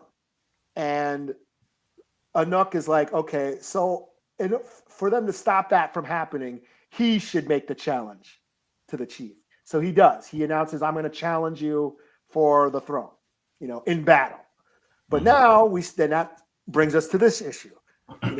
This is Anuk, respected the chief, respected the elder, respected his, that he was wise and all the knowledge that he has. So he doesn't want to kill him, even though this is, according to the tribal custom, he has to kill the chief in order to become chief, but he doesn't want to kill his mentor. So they have a battle. And at first he's like just kind of defending against the blows. He doesn't want to, lash out against his mentor, but and all the other orcs are like, you're stalling. This is a facade. This is a dishonor to our tribe. You're not fighting back. This is all like for show. This isn't real. This isn't a real challenge. And even the chief is like, they're right. You have to kill me. If you don't kill me, that asshole is going to become chief, and and that's going to lead our people, and it's going to be a disaster for our tribe. So he does. He ends up reluctantly killing the chief, and becomes chief. Then we have a time jump, like many years into the future, where now Anuk is now old. He's old, and he has his son by his side, and they're on a hunt. And Anuk has now used technology to trap animals and sort of use their intelligence and strategy on how to kill, to get, for hunting. They use we already got there in the second issue. Yeah. So of course there's another asshole who's like, we shouldn't be using tools. We should be using our strength. So he's already like can tell that this guy's going to end up. Yeah, kind of like M'Baku was against the Panther tribe in Wakanda using technology and vibranium. Yeah, he's like we shouldn't be relying. We're getting lazy. Life shouldn't be easy. It should be hard. Or when life is easy, that means we're weak. And again, it's like a brutish culture. Like they just worship strength, physical strength. Whereas Anuk is like, no, we have to be smart. We need to use our intelligence. We're smarter than that. We can't just punch away every problem, So it kind of ends right around there. He uses like a trap to like kill an animal, and that's where the argument happens. Like, you use too much technology, you're making our people weak, So you can tell that eventually that guy's probably going to end up challenging him for the throne now that he's old. And I don't know if his son's going to get involved or whatever, but it's just, again, I like that it's setting up this sort of critique on, we mentioned toxic masculinity. Almost toxic masculinity. That's what I'm saying. Yeah. It sounds like that, but yeah, toxic masculinity and just the show of force versus intelligence, like physical force versus, using your brain to solve problems. Violence doesn't have to solve everything. You can, you passing can be more down diplomatic. generational trauma. Yeah, you can be more diplomatic and solve things by using your intelligence to solve. Or I say breaking generational curses. That's what sounds like. Yeah, that's what he's saying. You feel that is in there too. You're the only reason why you've done this is you feel you're too weak to live by our old ways. This sort of brutish society. Of just we're just going to fight our way and kill our way to victory or whatever. You know what I mean? So yeah, the sort of like warring nature versus a more self-preservation nature, so that's what I really dig about this. We're using toxic masculinity. We're addressing things like toxic masculinity and, violence versus intelligence through a tribe of orcs. So yeah, I really dig this. I think the art is dope, and I'm on board. Second issue, and they haven't lost me yet. So this is I'll give it a 5 out of 5. This is really cool. I like the art is awesome. Like this is yeah, Faybox. So yeah. No, what's his name? Finch. Finch. Hmm. Yeah. Why does Faybox and Finch are so close? But anyway, yeah. Well, it's his image. I mean, yeah. Well, you know what? We were naming Batman artists. I kept getting Finch and Faybox confused, but Finch should be in there too. Yeah. Well, this is dope. Like the art is really cool, and the world build. We know Kirkman can build a world, but just how it, just the art alone is worth it. But I like that, it's sort of the story is dealing with social issues through fantasy, which that's what fantasy does and sci-fi, and you can address issues and political themes and social ideas through story. I don't know, you like that sound woke. I don't know. Oh shit! Well, get over it. You pussies, you anti-woke pussies, you dumb motherfuckers. Oh, I don't want to think. It's woke. Right. Oh man. Quit making me try to be smart. And they just use woke for anything. Like, this chicken is too dry. It's woke. Take this shit back. So yeah. Yeah, fucking wheat bread. It's not white. It's woke. Right. Like, oh man, yeah. That's how they're using their great intelligence to be a fucking idiot. Yeah, y'all exhaust me with that shit. So, yeah. All that intelligence just to be a dumbass. Right. All right. Can I do my last one? Oh yeah, go ahead. We already know what I'm doing.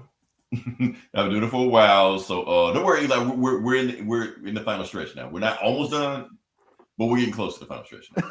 Let's start to wrap up stuff. So we're almost getting to the end. Yeah, we're almost getting close to getting ready to be at the end. But yeah, So for those who don't know, yes, this is Final Crisis. What we're doing again. Yes, it's Final Crisis issue 5. So, like I said, a lot of stuff has been going on. Basically, the superheroes have been getting picked off one by one. Darkseid finally showed up in the last issue, and the end of the world's coming. So yeah, let's just go with that. Boop, get out of here. Okay, all right. So the book starts off with Hal Jordan on trial. He's on trial by the Green Lantern Corps and the Guardians of the Universe, not the Guardians of the Galaxy. That's a different comic. Guardians of the Universe, and yeah, basically saying they're trying to put him on trial for killing Orion, almost killing John Stewart, and for starting a multiversal war. So yeah, Hal Jordan like, I didn't do any of that shit. And then that's when you get boom, Guy Gardner and Kyle Rayner showing up. And so like, hold up, before y'all convict him, because the trial was not going well. It was basically being railroaded. You're like, hold up, before y'all do that, we got some new information going on right there. That scar on the back of Hal Jordan's neck, it's a suppressor chip in there. She put a chip in here. Really, she put a chip in there because she works for Darkseid. This is granting goodness in disguise. And they pointed at like, yeah, she did this shit. And instead of like, confessing against it, she's like, you caught me. Yeah, I did shit. Fuck it. I don't care. I came here to take over the battery anyway. Y'all got the Predator battery, and I'm going to take it over. So she heads to the Guardians, takes out Guy Gardner and shit like that. And the Guardians try to like take her out, but basically she's like already sucking in the power of the Guardians through some other shit. Almost killed one of the Guardians, like stabs one of the Guardians and shit like that. It's like, okay, this shit getting crazy. So before she can suck all the power of the battery dry, her power was weak enough that Hal Jordan could just break out that shit because she had him locked in at first like that. And she's like, oh, I'm coming for you, Granny. You're like, Hal Jordan, what you gonna do against me? I'm one of the most powerful Green Lanterns in the universe. You ain't got no powers. What you gonna, before you can do anything, you have to think to use the power. You got to concentrate. So before she can even use the power, he just starts beating the shit out of her. And while he getting beating the shit out of her, the Green Lanterns that are protecting her got rings on Hal Jordan. Meanwhile, Kyle Rayner and Guy Gardner got rings on them. They're like, you fire on Hal Jordan, we fire on you. How you want this shit to go down? That's when the Guardians are like, stop all this shit. Get out of there. And they make the power battery disappear to somewhere else nobody can get to. And that's it. So yeah. So they capture Granny Goodness. They just like this. So we need to get back to Earth, but the reason they can't get back to Earth because they got some kind of big ass gravity wave going on risk. So they realize what's going on. Darkseid fell to Earth so hard he's dragging the entire universe to hell, starting with Earth. So they got to hurry up and get there before there's hell on Earth, basically. And basically like, okay, is Hal Jordan still on trial? Like, no, he's free. He's good. Here, take the reign. Hell, you got 24 hours to save the universe. Get the fuck out of here. So yeah. And meanwhile, the Question has been recruited by Checkmate, and they're going to lead a whole army of Omax. They go Biomax now. Yeah. Meanwhile, we go to Darkseid. Darkseid is finally in this book. He hasn't been in this book yet, but he's been in this book, and he's about to start the end of the world. Yeah. Meanwhile, what do we got here? Okay, so you got one of the watchtowers get attacked right here. Alan Stewart. Meanwhile, Alan Scott, my fault. But then in the inside of it, that's when you got Mr. Miracle, who just got shot, and one of the super young team. They're like, "How you shoot Mr. Miracle? Don't you know how his fans gonna be upset about that?" And Mr. Terrific just like, "Man, I'm sorry. I mean this shit to happen." So, first off, how did y'all even get in here? And he was just like, "Because first off, this place is blocked off. And another thing, how can you detect me? Because I basically made this whole place invisible technology. That's like one of Mr. Terrific's powers, and it's showing the mother box. You're like, mother box. You can't hide for the mother box. Mother box can see you even through technology. Like, what the fuck is the mother box? Like a mother box is it what would happen if God made an iPod and it was alive. So you can't do anything to it. So while they're doing all that, Mr. Miracle is like stands up. He's like, "Well, I thought you were dead." They're like, "No, I have a bulletproof suit on, man. Like they can't shoot me." But the point is, if y'all want to stop Darkseid, this image on my face, y'all got to mark that on your face also. If you do that, you will beat the anti-life equation. So like, cool, because we got 10 minutes before this whole place goes down, and Darkseid sends his goons in here and takes us all out. So yeah. Meanwhile, what we got here? So we'll go past that. Oh yeah. So Calabac has his own army of Tiger Men. Cause I don't know why. So yeah, and he basically So he's in Bloodhaven, and basically, like I said, the Just League say they're gonna be here at dawn. The cabinet say, "Okay, we're gonna rip right here, and when I tell you what's gonna happen, we're gonna basically kill everybody on the battlefield." And you got this awesome panel right here of the Justice League. The wrong universe or movie, but whatever. Like the point is, but shit. And matter of fact, if you zoom in, you will see G.I. Robot in the charge. He's there. So yeah. The Creature Commandos are there. So yeah, you got this all-out war going on. Let me just bypass all that. Basically, big war. Yeah, all this shit. And then you got Black Mary, former Mary Marvel, fighting off with Black Adam and Shazam, not Billy Batson, but Freddie Freeman. And she kicks both ass because they're weaker right now because they worship the old gods, and she basically worships new gods, so she's got more power than them. And she's straddling Shazam, which I'm glad this is not Billy Batson because that's her brother. So yeah, she's trying to. I'm gonna turn you evil like me. And then that's when Tawny the Talking Tiger shows up in a jetpack that he stole from Savannah. He's like, "Mary, what the fuck you doing?" She's like, "Don't worry, I'm gonna free you." Before you do that, that's when Calabac is like, "Get him!" And he rises into battle and attacks Tawny the Talking Tiger. Tawny the Talking Tiger is a character from the Shazam comics. That's how weird that shit get. I'm not gonna get into it, but yeah, it's a thing.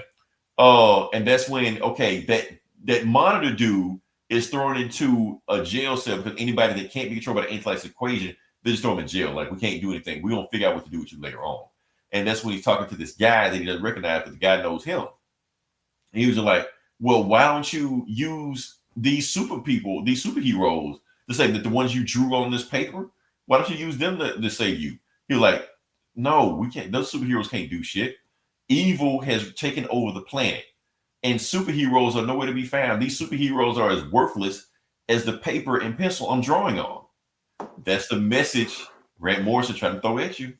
Okay. So superheroes are useless. Like this, just pen and paper, so like that. You're like, okay, well, if superheroes are so useless, the ones that you have right now, why don't you take a pen and paper and draw some new ones?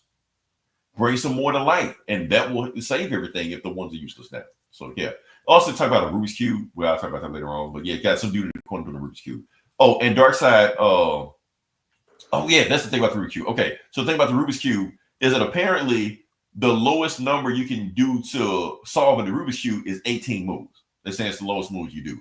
However, if you can do it in less than 18 moves, you can unlock the powers of God, I guess. So that guy in the corner, and I'm pretty sure that's Metron, he solves the Rubik's Cube in 17 moves. He said 17. And when he does that, boom, I guess it turned ping. Okay, he turned the Rubik's Cube into a mother box. Bam, kills everybody in there. Except the bad guys like that.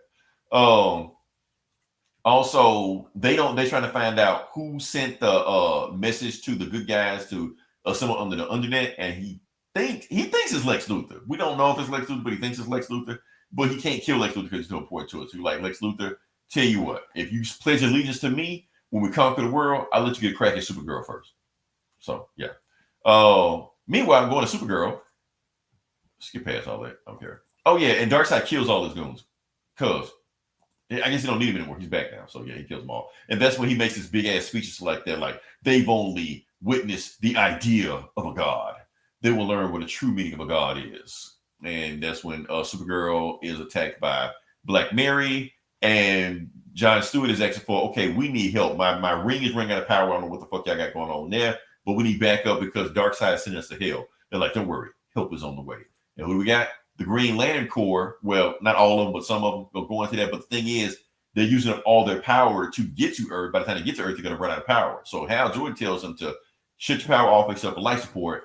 And that gravity world that's sucking in Darkseid and shit like that, they just fall through it ourselves. Now, it's going to take us maybe a week or so to get there because time is all wibbly wobbly and stuff like that. But at least we'll save enough power. We finally get there, we can, help people out. President is in the bunker. I think he's been kidnapped. He's been held hostage. And that's when Darkseid gives a speech. The body is my church. I am the new God. When I speak with, when my voice tells you to command, I speak with 3 billion voices. When I hold my fist, it's with 3 billion fists. And when I stare at you and tell you all hope is lost, it's with 6 billion eyes. I am, will, and always be. And, just you crush your souls and shit like that. And then 3 billion people on the planet just go, die for Darkseid, because he's sitting in the 5th world. So yeah. So he turned the Rubik's Cube into a mother box. Oh, and basically saying, now rise, my judge. And that's when you got this guy, bam, that monitor is now the super judge. So even though the world is completely fucked, he's going to usher in a new age of hero. He's like the last hope of everything else. So yeah.